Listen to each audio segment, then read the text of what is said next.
여러분은 저 사람 요즘 엄청 바쁘대 라는 말을 들으면 어떤 느낌이 드시나요? 엄청나게 바쁜 사람을 대하는 이미지는 그 나라의 문화와 밀접한 연관이 있습니다.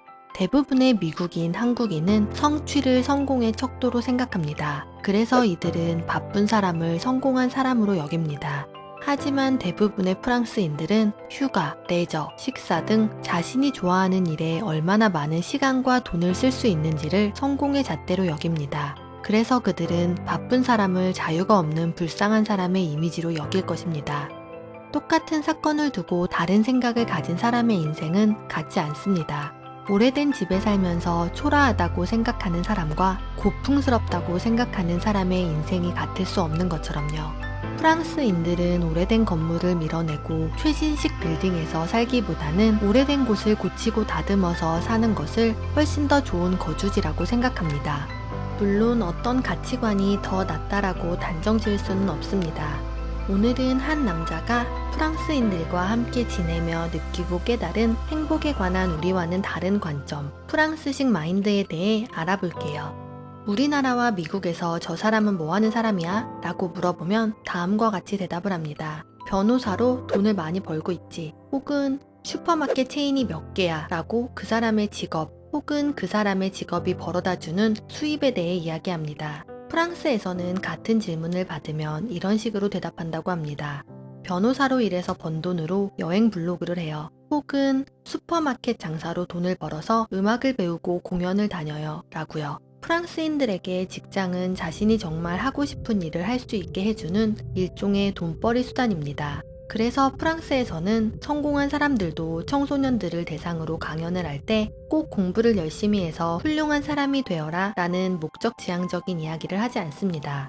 이 때문에 프랑스의 대학 진학률은 23%밖에 되지 않습니다. 대한민국 대학 진학률 70%의 반도 안 되는 수준이죠. 일에서의 성과보다는 한 달간의 휴가를 얼마나 잘 보냈는지에 따라 성공한 1년이 결정되는 프랑스인에게 돈을 번다는 것은 즐거움을 누리기 위한 명확한 목적이 있는 행위입니다. 그렇기 때문에 프랑스인들은 원하는 것을 명확하게 알고 번 돈을 가장 원하는 곳에 쓰는 돈의 혜택을 가장 많이 누리는 나라인지도 모릅니다.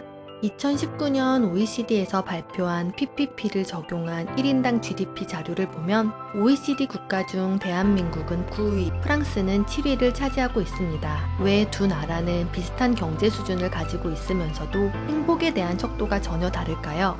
프랑스는 전 세계에서 사회 변화가 가장 빨랐고 그 과정에서 수많은 시행착오를 겪어왔습니다. 베르사유로 상징되는 것처럼 세계에서 가장 먼저 과시 소비를 시작했고 한창 사치를 일삼던 귀족들이 줄줄이 도산하는 실패를 겪었습니다. 프랑스 혁명으로 자유를 얻은 서민들은 갑자기 돈을 벌기 시작하며 상류층 행세를 하다가 빚더미에 앉아 다시 예전의 굳은 일을 하는 처지로 돌아가기도 했습니다. 또 20세기 초에는 국가가 수여하는 명예기사 자기 훈장을 받으려 모두가 노력하기도 하고 20세기 중반에는 미국 같은 물질적 풍요를 성공의 잣대로 삼기도 했습니다. 이 모든 풍파를 겪고 나서야 그들의 생각은 현재와 같이 정립된 것처럼 보입니다.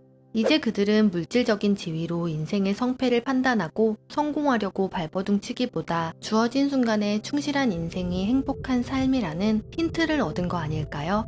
이렇게 인생관이 다른 프랑스 사람들은 우리와 비슷한 소득 수준을 가지고 있지만 전혀 다른 소비 패턴을 보입니다. 프랑스인들은 더 큰 집, 더 많은 편의시설, 더 많은 소비로 행복을 사려고 하지 않습니다.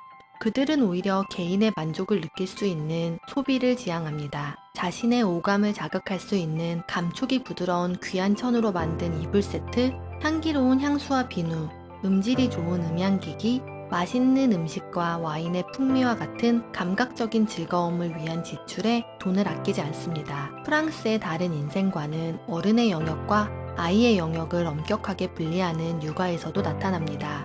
로렐리는 자신의 집에서 문학을 좋아하는 친구들끼리 모여 토론을 즐기곤 했습니다. 어느 날 로렐린의 조카가 엄마와 함께 식사 모임에 참석을 했습니다. 우리나라였다면 어땠을까요? 어른들의 관심은 아이에게 집중되고 몇 살이니? 이름이 뭐니? 와 같은 관심 어린 질문을 이어나갔을 겁니다.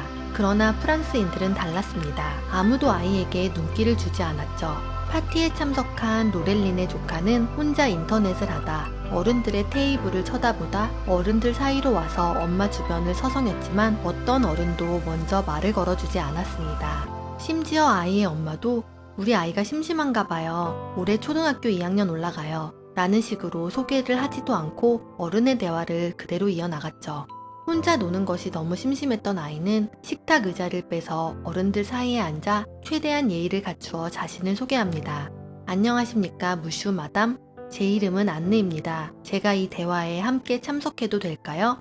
그제서야 어른들은 반갑다며 인사를 받아주고 아이를 대화의 구성원으로 받아주기 시작합니다. 프랑스의 아이들은 어른들 사이에 참여하려면 어른의 말을 해야 한다는 점을 배우며 자랍니다. 우리나라처럼 아이의 눈높이에 맞추어 재미없는 이야기를 해도 재미있는 척 열심히 들어주고 아이에게 맞추어 주변 환경을 바꾸지 않습니다. 아이들이 유아기에 온 관심을 독차지하고 자라다 학교에 입학하고 성인이 되어 사회에 나가며 자신의 감정이나 취향에 아무도 귀 기울여 주지 않는 상황을 맞게 됩니다. 이때 겪는 좌절감이 너무 심해지면 인생이 더 행복해지기 어려울 것이라고 생각한 그들의 교육 방법이죠. 어릴 때 통제를 받더라도 어른들의 문화를 배우며 인생의 지식과 경험을 쌓고 어른의 식탁에서 더 큰 사회로 나가 점점 더 자신의 발언권을 획득하는 과정에서 인생이 점점 자신이 원하는 방식대로 자유로워지며 인생의 상향 곡선을 그리게 된다고 믿습니다.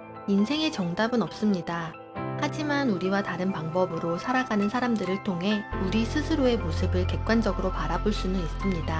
프랑스인들의 생소하고 다른 삶의 방식에서 내 인생을 다른 방식으로 바라보는 지혜를 찾고 싶다면 책 시크하다를 읽어보세요.